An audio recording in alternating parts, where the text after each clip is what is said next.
Jericó. Nós temos 4 teorias sobre Jericó. A primeira do Garstan, que escavou Jericó.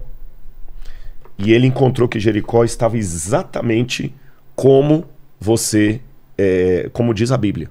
Isso chamou a atenção demais dele. Depois veio a Kathleen Kenyon e falou, olha, tem um probleminha em Jericó aqui, a datação não bate com a da Bíblia. Porque eu não encontrei aqui a cerâmica cipriota. Quando a Jericó foi destruída,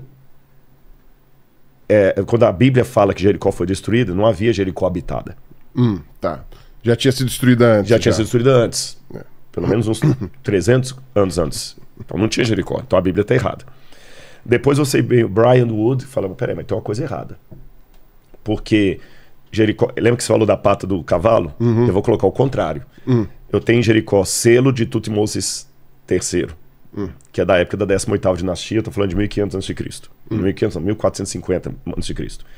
Eu tenho carbono 14, que mostra a data. Eu tenho a cerâmica. E outra, eles só escavaram um pedacinho muito pequeno do sítio. E nós temos vários problemas técnicos. Jericó é um bolo de aniversário que caiu de cabeça para baixo e os estratos estão todos bagunçados ali, né? E tem uma coisa, o que a gente faz com todas as outras evidências? Por exemplo, as muralhas que eram de dentro para fora, coisa muito interessante e tudo. E eu tenho outros elementos que apontam para a data de Jericó na época do final do período do bronze. Que eu descarto tudo isso aqui só porque Kathleen Kenyon, que ganhou notoriedade, é o problema da notoriedade, ela falou que não tinha com base não no que ela encontrou, mas com base no que ela não encontrou. Ela não encontrou. Você tá entendendo? É como se você falasse assim, não, esse fóssil aqui não existiu aqui por quê? Não, porque se ele existisse nesse lado, eu tinha que encontrar isso aqui, eu não encontrei. Você só pode afirmar isso se for uma área muito restrita e você tiver olhado tudo. Tudo, e não foi o caso. Só que agora... E também nada indica que não possa ter sido roubado. Exatamente. Agora nós temos uma outra escavação correndo lá em Siracusa. Aí, esse camarada, ele não cita o Brian Wood nos escritos. Ele não aparece, como se nunca existisse.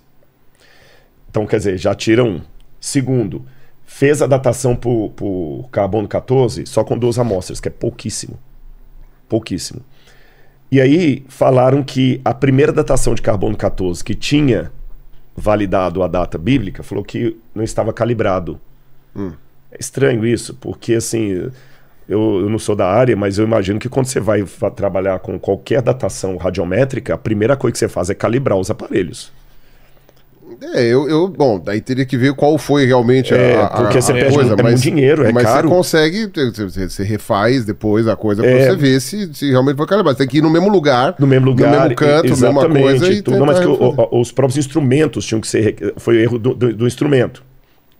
Aí, quando fez com 2 amostras apenas, que isso é muito pouco, uma amostra deu a data bíblica, outra amostra deu a data dele.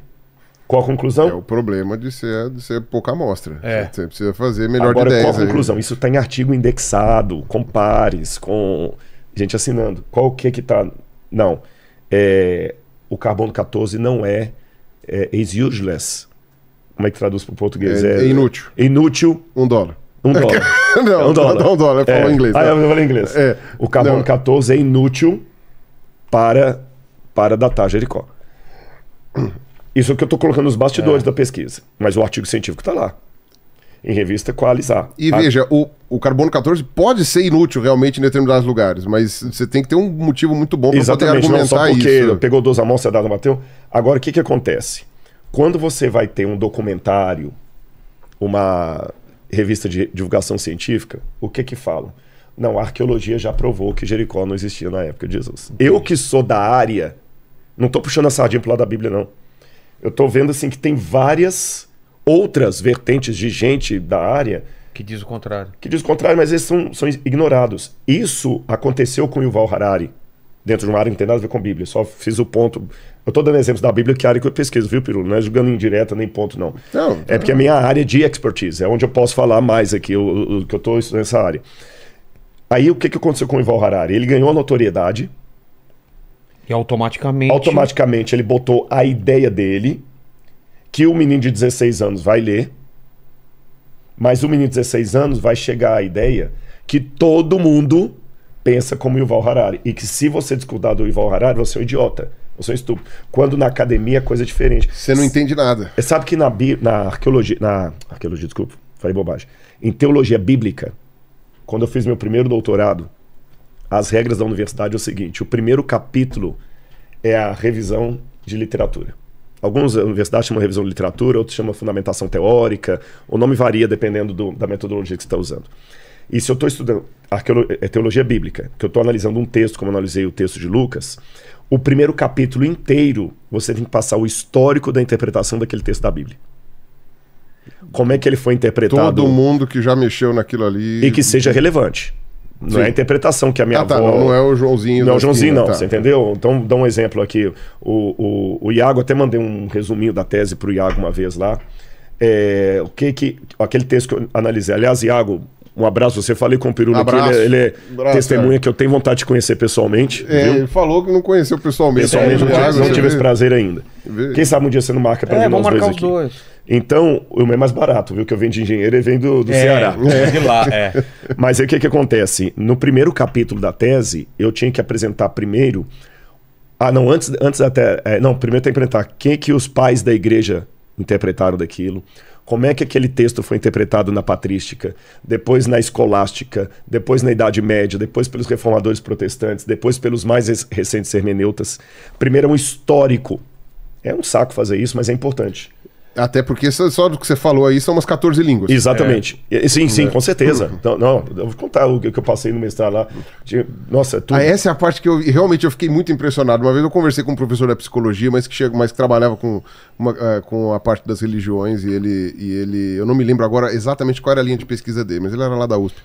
E ele falava, né? Ele falou assim, não, a primeira coisa tem que aprender latim e grego, latim e grego é ponto. Ponto. É o básico. É tipo engatar a primeira marcha e ponto morto. Pra começar. Pra começar. Não, quando vocês estão malucos. Já pensou? Começar com isso daí, cara. Ó, um prazozinho pra eu citar só o título em inglês. Tá. Só o título. Título. Pode. O título pode. Tá. Não tem como traduzir? Pode. Eu cheguei lá, pode. Pode. Fala. Pra quem não tá entendendo, no outro programa, a gente tinha proibido de falar inglês, né? Cada pra vez... quem não tá entendendo, assiste o outro, é curtinho. É curtinho, 10 horas e 40 só. Enquanto você tá tomando banho, você assiste, viu? Mas aí eu cheguei lá pro padre Libânio e tem uma coleção em inglês chamada Ante-Nicene Fathers, que é a coleção dos pais da igreja. Aí eu citando lá Ante-Nicene Fathers, ele chegou pra mim e falou assim, o que é isso aqui? Os pais da igreja. Quando você faz exegese da Bíblia, você não cita a tradução protestante. Você tem que citar o grego, não é? Eu quero pais da igreja na língua ou latina ou grega, e você tá com sorte que eu vou te dispensar do siríaco. Eu não estudei siríaco, me livrei. Siríaco é o que? O siríaco é como se fosse o aramaico da época de Jesus, que foi transmutado ao longo do tempo e acabou virando o siríaco, que é a região falada no norte da Síria. Que ainda é falado. Mas assim, por uma minoria. Sim. É o mais próximo que a gente tem da língua de Jesus. Do aramaico? E mesmo desses que falam, a maior parte que falam é mais pela liturgia. Né? Então, eles ainda fazem caverna. Fazem, exatamente. Bem interessante. Então, tradições assim, que se mantiveram. O Saint-Efrem, por exemplo, era em siríaco. Então ele deixou eu usar o Saint-Efrem da tradução ecumênica, a Source Chrétienne, que era uma tradução francesa lá, que eles trazem o texto em francês, o aparato crítico, e você ainda tem que levar em consideração também, por exemplo, eu estou citando lá o Saint-Irineu de Lyon. Tá. Em qual manuscrito você pegou isso aqui? Porque tem mais de um manuscrito de Saint-Irineu, tem diferença de um manuscrito por outro. Depois que você faz toda essa resenha do texto, aí a segunda parte, você não se posiciona contra ninguém, você só historia.